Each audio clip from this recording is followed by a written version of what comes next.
Silakan kepada Ibu Titin, silakan. Baik, terima kasih untuk pemakalah hari ini sudah mempresentasikan tentang pengertian ruang lingkup dan manfaat mempelajari sejarah pendidikan Islam. Tadi sudah disampaikan beberapa poin-poin oleh teman kita.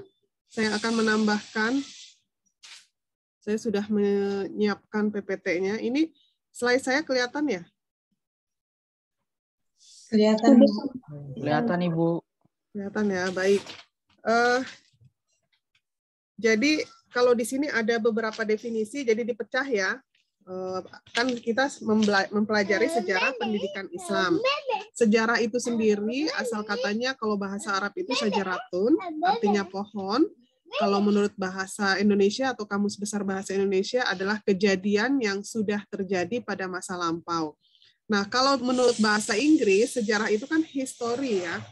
Nah, jadi history itu kalau kita mau lebih gampang mengingatnya lagi, story itu apa? Arti story apa?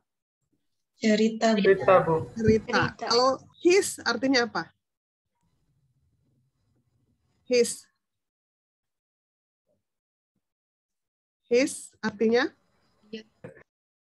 Hah? Iya, bukan. Iya, dia. Masa lupa? Oke. His itu kan artinya dia ya. Dia menunjukkan kepada manusia kan. His itu lebih tepatnya dia laki-laki ya.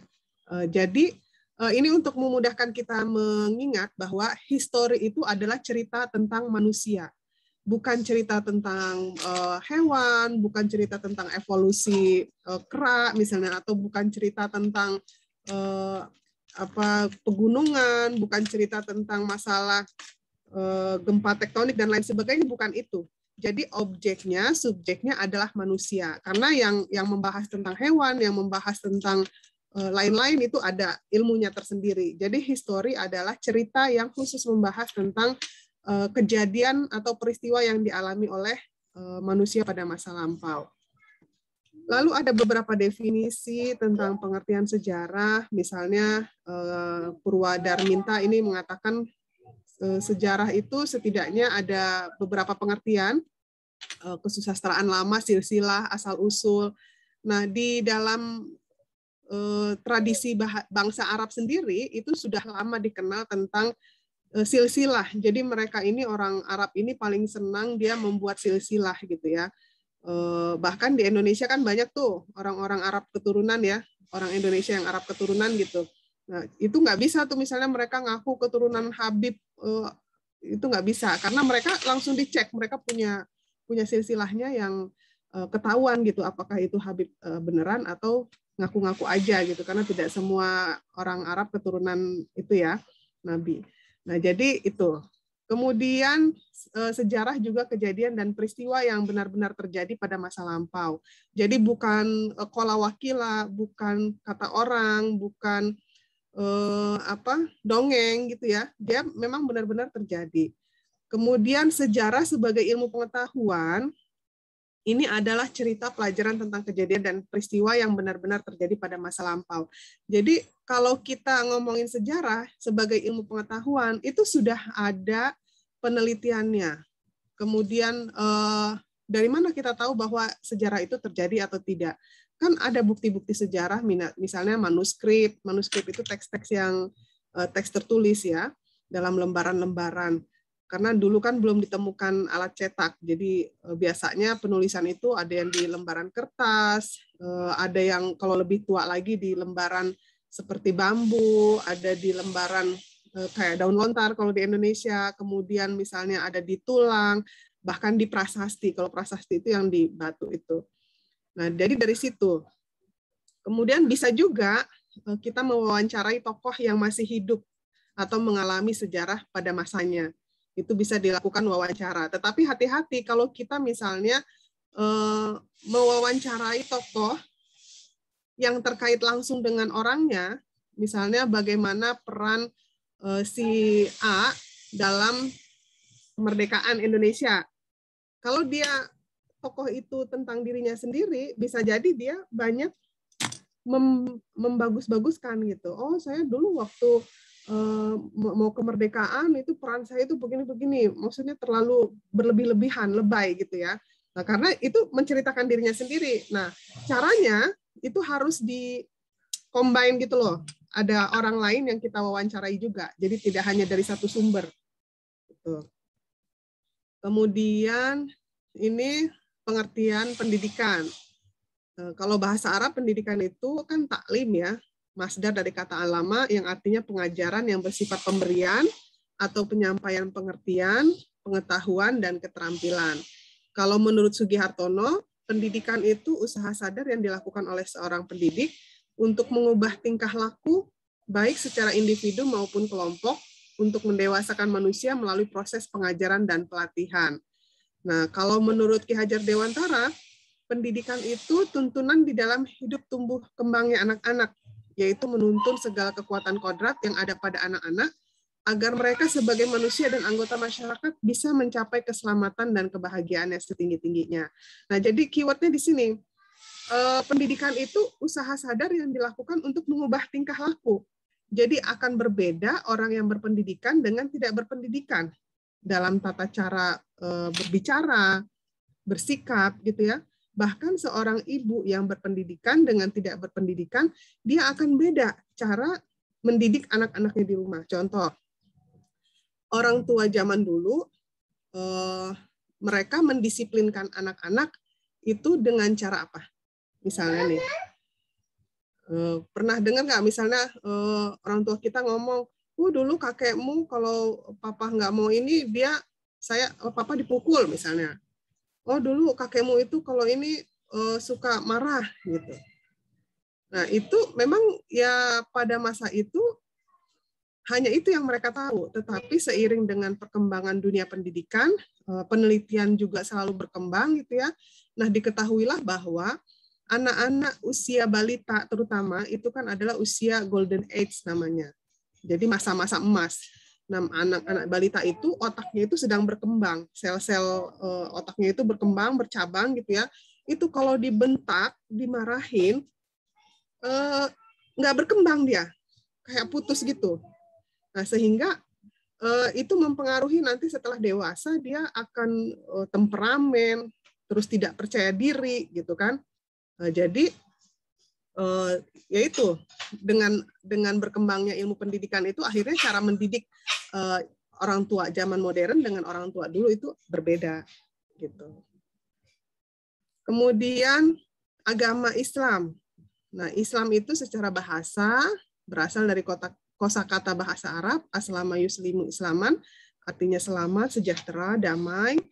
Bisa juga berarti tunduk, patuh, berserah diri kepada Allah gitu ya. Nah, kemudian secara istilah Islam itu adalah agama rahmatan lil alamin. Jadi Islam merupakan salah satu agama terbesar di dunia ini yang pertama kali disampaikan oleh Nabi Muhammad SAW. Nah ini jadi pembahasan tentang sejarah pendidikan Islam itu akan kita bahas sejak masa Nabi Muhammad karena Islam dibawa oleh Nabi Muhammad gitu. Kalau menurut Zakiah Darajat, pendidikan Islam ini adalah pendidikan yang lebih banyak ditunjukkan kepada perbaikan sikap mental yang akan terwujud dalam amal perbuatan, bersifat teoritis, dan bersifat praktis. Sedangkan sejarah pendidikan Islam adalah ilmu yang membahas tentang berbagai aspek atau komponen pendidikan yang pernah terjadi dan dilakukan oleh umat Islam pada masa lampau dengan berpedoman kepada ajaran Islam, sebagaimana terdapat pada Al-Quran dan Sunnah. Jadi yang membedakan pendidikan umum dengan pendidikan Islam, karena Islam itu sumber pedomannya ada di Al-Quran dan Sunnah. Gitu ya. Oke. Nah ini masih pengertian sejarah pendidikan Islam.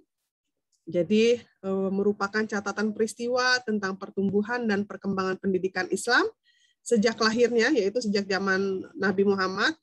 Kemudian kalau urutannya itu ya, dari zaman Nabi Muhammad, kemudian nanti Khulafaur Rasyidin, kemudian nanti ada Khilafah Umayyah, setelah Umayyah nanti ada Abbasiyah, setelah Abbasiyah nanti ada 3 kerajaan besar di dunia. Kalian udah pernah belajar sejarah peradaban Islam? Udah dapat mata kuliah sejarah peradaban Islam belum? Belum, Ibu. Belum. Oke. Jadi periodisasinya itu ya. Setelah 3 kerajaan besar itu tadi ada Turki Utsmani, ada kerajaan Mughal di India, ada kerajaan Safawi di Persia, itu mereka itu hampir berbarengan waktunya itu. Jadi dalam waktu yang bersamaan ada 3 kerajaan besar itu. Nah setelah itu sudah tidak ada lagi kekhalifahan Islam, karena masing-masing sudah memerdekakan diri ya. Itu jadi nanti kita bahas juga tentang bagaimana sejarah pendidikan Islam di Indonesia, karena kita juga tahu bahwa di Indonesia ini adalah negara yang penduduknya mayoritas Muslim terbesar ya di dunia ya, warga negara yang Muslimnya terbesar itu Indonesia. Meskipun kita sendiri asas negaranya itu bukan berasaskan Islam, tetapi berasaskan Pancasila. Hal ini terbukti misalnya dalam penentuan kuota jamaah haji. Setiap berangkat haji itu jamaah Indonesia itu paling besar.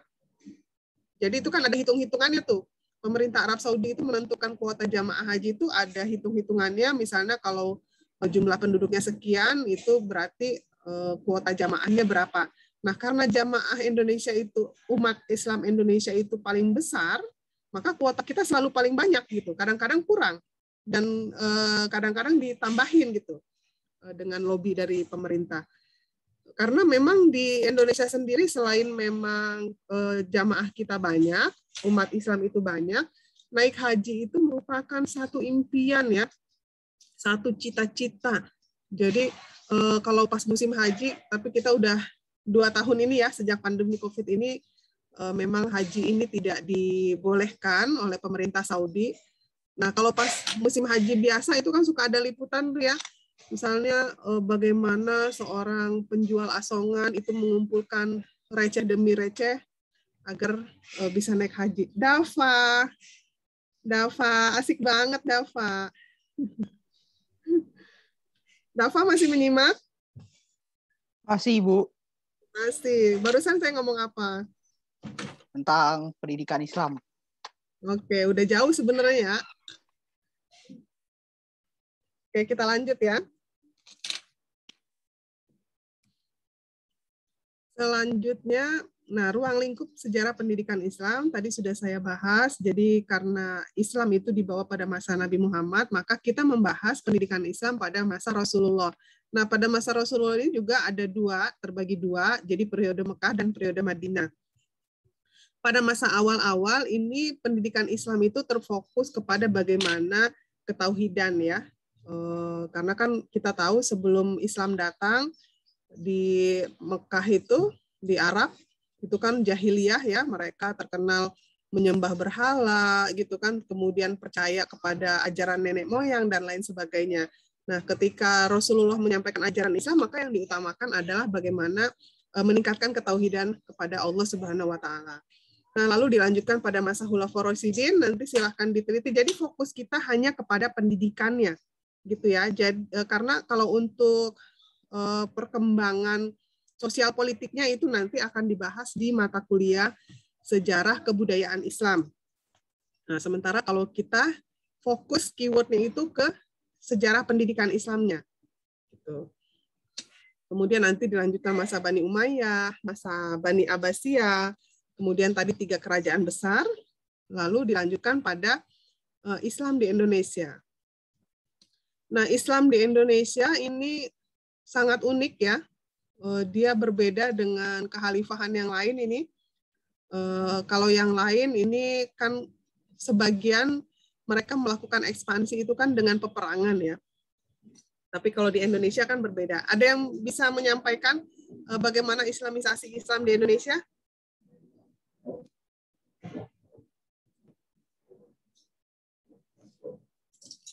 Ada yang mau komentar? Jadi Islam masuk ke Indonesia itu bisa dikatakan dengan jalan damai ya.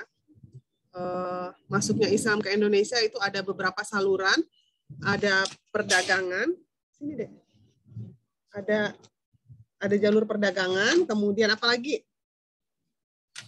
Perkawinan, Ibu. Perkawinan, terus Pendidikan. Pendidikan. Ya, terus ya pernikahan udah. Budaya, Bu. Ya kalau budaya tuh nanti masuk di pendidikan juga ya. Ada satu lagi tasawuf. Nah, Indonesia ini kan dia jalur sutra ya, jalur sutra. Jadi pada masa lampau ketika misalnya pedagang atau saudagar itu ingin melakukan perdagangan antar benua, itu pasti mereka melewati Indonesia. Dan ketika melewati Indonesia itu mereka berlabuh ya. Berlabuhnya itu tidak dalam jangka waktu sehari 2 hari, tapi mungkin bisa berbulan-bulan gitu. Nah, apa saja yang dilakukan selama berbulan-bulan itu? Ya mereka berinteraksi dengan masyarakat sekitar ya. Dan dalam interaksinya itu mereka menampilkan citra diri yang positif gitu ya. Sebagai seorang saudagar, tentu saja saudagar itu kan terkenal karena ya namanya pedagang, terus dia berdagang antar benua misalnya, itu kan terlihat apa ya, mewah gitu ya, kaya gitu, orang kaya gitu, saudagar itu saudagar kaya gitu kan. Itu satu pihak dia menarik minat atau menarik hati para putri bangsawan, putri raja, putri pejabat ya. Itu akhirnya sang putri itu mau menikah dengan para saudagar ini gitu ya. Nah, ketika menikah dalam Islam itu kan nggak boleh ya pernikahan beda agama. Bahkan semua agama, kalau yang pernah saya baca itu tidak ada dalam ajaran agama manapun yang membolehkan pernikahan beda agama. Gitu, apalagi Islam. Nah, pada masa awal Islam masuk ke Indonesia itu harus masuk Islam. Jadi putri-putri yang mau menikah dengan saudagar itu mereka masuk Islam dulu. Baru dijadikan pasangan suami istri. Kemudian setelah pernikahan itu, karena mereka adalah putri bangsawan, biasanya keluarganya juga ikut masuk Islam. Terus dia kan punya masyarakat ya, punya rakyat di belakangnya. Nah, ada peribahasa yang mengatakan kalau kita mau menguasai sesuatu itu pegang kepalanya.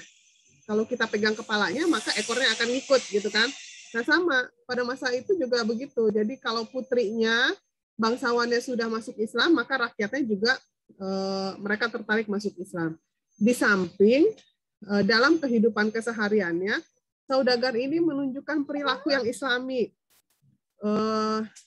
Misalnya dalam berdagang, dalam perdagangan itu mereka menerapkan tata cara dagang Islam gitu ya. Jadi misalnya kalau timbangan itu harus murni, kalau 1 kilo ya dibilang 1 kilo. Kalau barangnya misalnya jelek dibilang jelek gitu, nggak boleh disembunyikan ini bagus, ternyata pas dibawa ke rumah cacat, itu nggak boleh. Kemudian tidak boleh riba, ya kan? Kalau dalam Islam itu berdagang nggak boleh riba. Terus tidak boleh mengambil keuntungan yang sangat tinggi. Jadi kalau berdagang itu ngambil keuntungan secukupnya saja gitu, yang kira-kira menutupi cost dalam membawa barang itu gitu ya. Nah, akhirnya mereka tertarik, masyarakat yang berinteraksi itu tertarik, akhlakul karimah yang ditunjukkan oleh saudagar ini sangat menarik hati mereka. Di samping ajaran yang dibawa Islam itu menawarkan kesetaraan. Kita tahu waktu sebelum Islam masuk ke Indonesia itu kan agamanya itu agama apa? Dulu masyarakat kita agamanya mayoritas apa? Hindu, Ibu. Ya, Hindu. Kerajaan-kerajaan juga dulu banyak kerajaan Hindu ya. Nah, jadi waktu itu masyarakat itu kerajaan Hindu, dan di dalam ajaran Hindu itu ada kasta-kasta kan? Kalian tahu kasta apa aja? Kasta Sudra. Ya. Kasta Waisya. Ya. Kasta Ksatria ya, Bu? Ya. Brahma, Bu.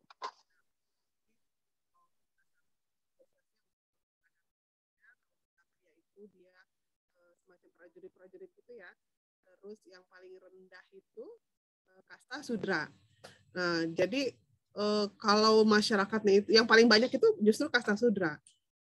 Itu kan kalau dia kasta Sudra itu betul-betul terdiskriminasi, dia tidak mendapatkan kesempatan yang sama, mendapatkan akses yang sama, itu sangat jauh ya. Nah, jadi ketika Islam datang menawarkan kesetaraan, bahwa di dalam Islam itu tidak ada perbedaan. Tidak ada perbedaan orang kaya, orang miskin, semua suku sama. tidak ada perbedaan misalnya perempuan dan laki-laki ya, semua sama di mata Allah kecuali ketakwaannya. Nah, ini menarik minat ya. Yaitu ajarannya menarik, kemudian tingkah laku yang ditunjukkan oleh saudagar itu juga sangat santun dan berakhlakul karimah sehingga banyak yang masuk Islam. Lalu saluran lain adalah tasawuf. Tasawuf itu kan banyak ritual-ritual zikir misalnya ya. Nah, masyarakat kita itu kan banyak yang percaya mitos ya. Bahkan sampai sekarang nih, yang klinik-klinik, yang mitos-mitos itu masih ada yang percaya gitu ya. Contoh nih, kita baru merayakan Tahun Baru Islam. Kalau terutama di Pulau Jawa ya, Tahun Baru Islam itu disebutnya tanggal berapa? Kalau versi orang Jawa. 1 Suro, Bu. Nah, 1 Suro. Kalau 1 Suro pada ngapain? Mandiin keris, Bu. Ya? Mandiin alat-alat. Nah, iya. Kita lihat di TV, kan sekarang suka diliput di TV ya. Misalnya kalau 1 Suro itu, semua benda pusaka itu dikeluarkan dan harus dibersihkan gitu ya. Tapi kenapa harus 1 Suro? Tanggal lain juga kan nggak apa-apa kalau mau ngebersihin gitu kan. Tetapi ya itu tadi ada mitos-mitosnya. Kemudian ya itu di kalangan masyarakat kita misalnya kalau gerhana bulan ibu hamil nggak boleh keluar karena nanti takut anaknya begini-begini gitu kan. Ya itu mitos-mitos diantaranya gitu. Padahal itu belum terbukti kebenarannya gitu ya. Itu hanya mitos yang berkembang di masyarakat. Nah, itu padahal terjadi di masa modern sekarang ini ya.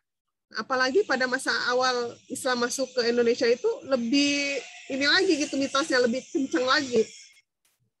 Makanya tasawuf itu karena dia ritual-ritual, banyak zikir, banyak tata cara yang lebih masuk ke kalangan orang-orang yang ini tadi gitu, yang percaya mitos-mitos ini tadi. Makanya tasawuf juga berkembang pesat pada masa masuknya Islam awal ke Indonesia. Lalu tadi sudah 3 ya. Yang keempat melalui jalur pendidikan. Nah, ketika Islam sudah masuk ke Indonesia, kan Islam itu misalnya seorang kafir dia mau masuk Islam harus apa? Mengucapkan apa? Syahadat.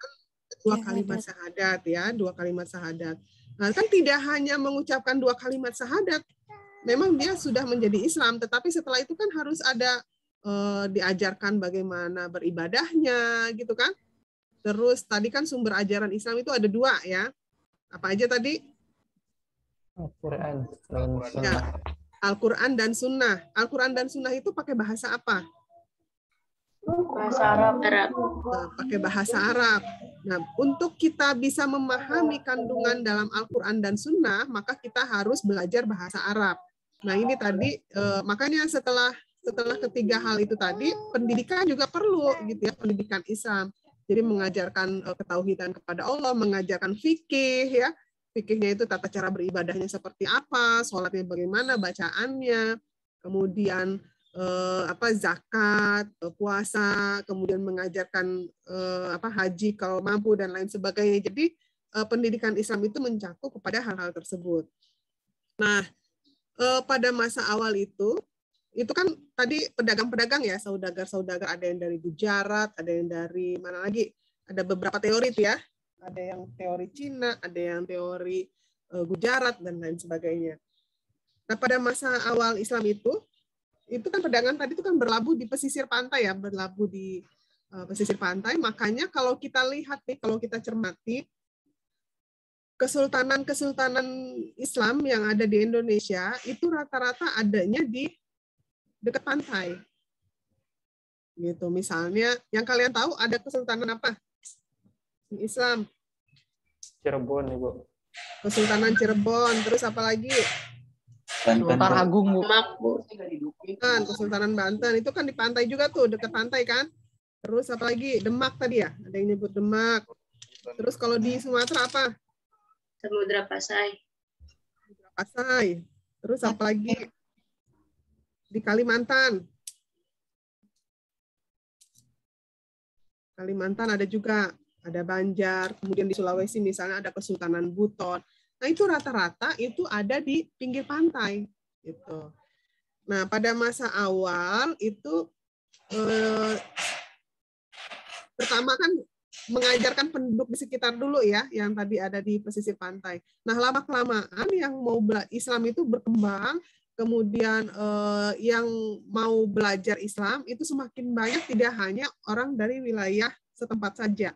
Jadi ada yang dari, kalau kayak sekarang ini ibarat kata dari luar kota gitu ya, itu tidak memungkinkan mereka pulang pergi. Jadi belajar itu nggak bisa, misalnya pagi datang, sore pulang, nggak bisa, karena mereka wilayahnya jauh.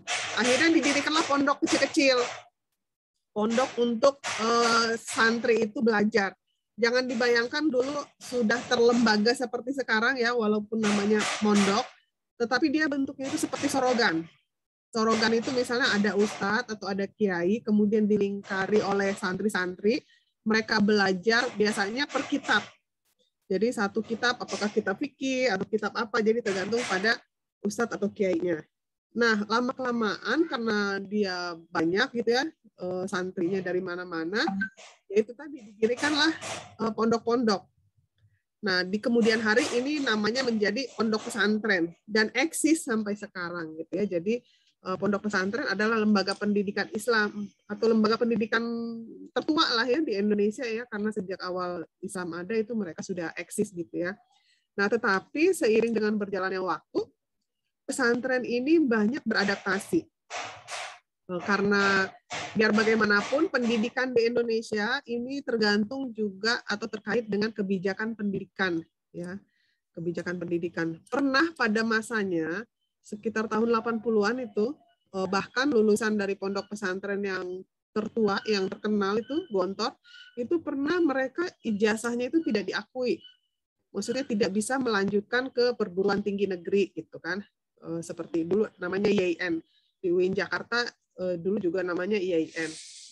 Nah, itu pernah satu masa, tetapi kemudian berkembang, akhirnya pesantren mulai diakui eksistensinya dan lulusannya bisa masuk ke jenjang selanjutnya. Ijazahnya juga bisa dipakai untuk melamar pekerjaan. Nah, itu salah satu poin-poin nanti yang akan dibahas dalam materi-materi sejarah pendidikan Islam ini ya, yang perkembangan pendidikan Islam di Indonesia ini. Kemudian bahkan di kemudian hari sekarang, contoh deh, dalam Undang-Undang Sistem Pendidikan Nasional, mungkin saya pernah menyinggung ya, itu sudah tercantum dalam pasal-pasalnya, ada kesetaraan antara pendidikan umum dengan pendidikan agama. Ya contoh ya itu tadi, misalnya jenjang pendidikan formal untuk tingkat dasar, misalnya SD garis miring, madrasah ibtidaiyah garis miring, SLB apa tuh kalau tingkatan SD tuh. Terus nanti sampai sekolah menengah garis miring SMA garis miring madrasah aliyah garis miring SMK sama SLB. Nah, artinya itu ada kesetaraan gitu ya. Dan kurikulumnya juga sudah diatur gitu. Gitu. Nah, ketika pesantren ini jadi akhirnya pesantren sendiri terbagi menjadi dua kan. Ada pesantren salafi, ada pesantren modern. Pesantren salafi dia tetap eksis dengan pembelajaran kitab kuningnya. Nah, tetapi ketika dia misalnya mau masuk ke, misalnya siswanya mau masuk ke jenjang pendidikan tingkat lanjut, maka dia harus ikut sekolah penyetaraan. Atau kalau kita kenal itu yang kejar paket itu loh. Nah, misalnya pesantren setara SMP, kalau dia mau masuk SMA, maka dia harus ikut kejar paket apa itu. Nah, biar dia bisa, kalau lulus ujian itu, dia bisa masuk ke jenjang pendidikan selanjutnya. Tetapi kalau pesantren modern, karena dia sudah mengakomodasi dua kurikulum, biasanya di pesantren modern itu kan dia juga membelajarkan pelajaran kitab kuning, pelajaran khas pesantrennya, dan dia juga mengikuti kurikulum yang diterapkan oleh pemerintah. Maka ketika santrinya itu lulus dari pesantren, dia setara, sudah ada ijazahnya. Dia bisa ikut sekolah tingkat selanjutnya, dan kalau misalnya dia mau bekerja, ijazahnya juga diakui. Jadi itu sepintasnya ya. Lalu apa sih manfaatnya mempelajari sejarah pendidikan Islam? Nah, ini sebagai cermin ya. Jadi kalau kita belajar sejarah pendidikan Islam, kalau saya sendiri agak greget ya, betapa dulu Islam itu sangat jaya, Islam itu sangat disegani, Islam berkuasa di semua benua. Wilayah kekuasaan Islam itu sampai ke Afrika, sampai ke Eropa, ya, sampai ke Asia gitu. Nah itu sampai kemana-mana. Tetapi kenapa sekarang, tolong yang lain di mute ya, biar saya nggak flashback suaranya. Oke.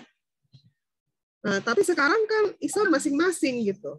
Maksudnya tidak ada kekhalifahan besar seperti zaman Abbasiyah gitu, atau seperti zaman Umayyah gitu. Sekarang sudah masing-masing memerdekakan diri. Lalu dengan mempelajari sejarah pendidikan Islam, kita jadi paham bagaimana pertumbuhan dan perkembangan pendidikan Islam dari masa Rasulullah sampai saat ini.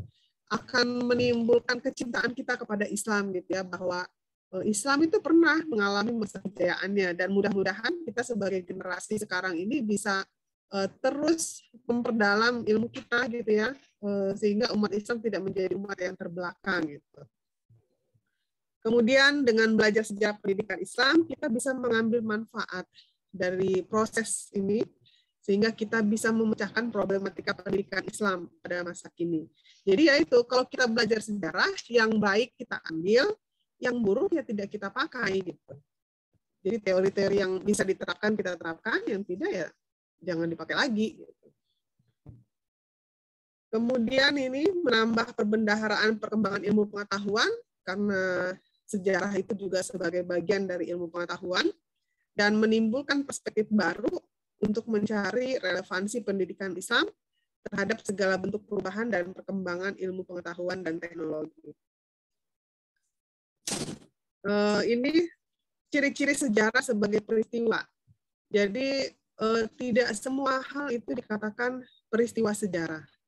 Diskusi di kelas sebelah tadi pagi agak mengkritik juga. Dia bilang peristiwa yang bagi seseorang penting belum tentu penting bagi orang lain. Contoh, misalnya si A menikah, untuk si A mungkin itu adalah peristiwa bersejarah dia, gitu ya, secara pribadi. Tetapi bagi yang lain, bagi orang lain biasa-biasa aja tuh, gitu kan. Nah, jadi sebenarnya bagaimana sih sejarah itu, gitu yang dianggap sejarah sebagai peristiwa? Nah ini ada 6 ya, ada 6 poin. Jadi peristiwa sejarah itu selalu berkaitan dengan kehidupan manusia, gitu ya. Menyangkut peran manusia baik sebagai objek maupun sebagai subjek. Kemudian peristiwa sejarah sebagai objek. Nah, ini misalnya Muhammad Ali mengatakan sejarah yang serba objek itu kenyataan, kejadian, aktualitasnya itu benar-benar terjadi. Dan itu tergantung kepada sumber sejarah. Jadi nggak bisa misalnya orang bilang sejarah kemudian tapi tidak ada referensinya, tidak ada sumbernya.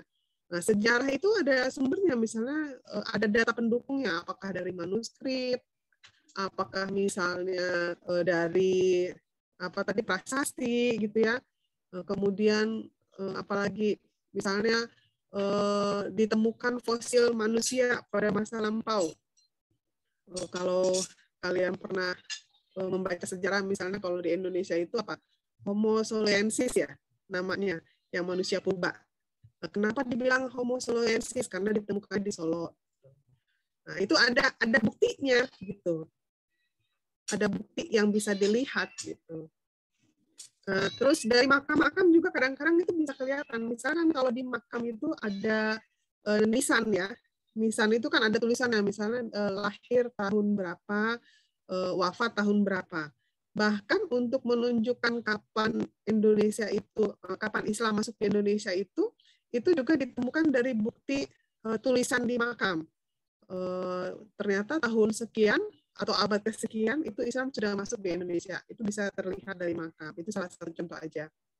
Jadi ada data pendukungnya gitu. Kemudian sejarah itu bersifat unik ya, dan tidak akan terulang lagi. Gitu. Jadi sifat sejarah itu bersifat khusus. Lalu yang keempat, sejarah adalah peristiwa perubahan. Nah, contoh ini misalnya pembacaan teks proklamasi. sepintas teks proklamasi itu kan cuma sedikit ya, cuma selembar aja gitu kan. Tetapi dia membawa perubahan dari status Indonesia sebagai negara jajahan menjadi negara yang merdeka secara de facto dan diakui oleh seluruh dunia. Gitu. Jadi padahal sebelum proklamasi itu kan penjajahan itu di Indonesia berapa tahun yang dilakukan oleh Belanda? 350 itu. Ya, cukup lama ya, 350. Waduh. Nah, itu peristiwa bersejarah sekali dengan adanya proklamasi ini. Nah, ini juga termasuk nih. Yang kelima, peristiwa sejarah memiliki arti penting bagi kehidupan manusia. Penting banget kemerdekaan itu. Gitu. Kemudian peristiwa sejarah itu bersifat abadi. Jadi dia tidak akan terulang kembali. Nah, itu yang bisa saya sampaikan. Mudah-mudahan bermanfaat ya.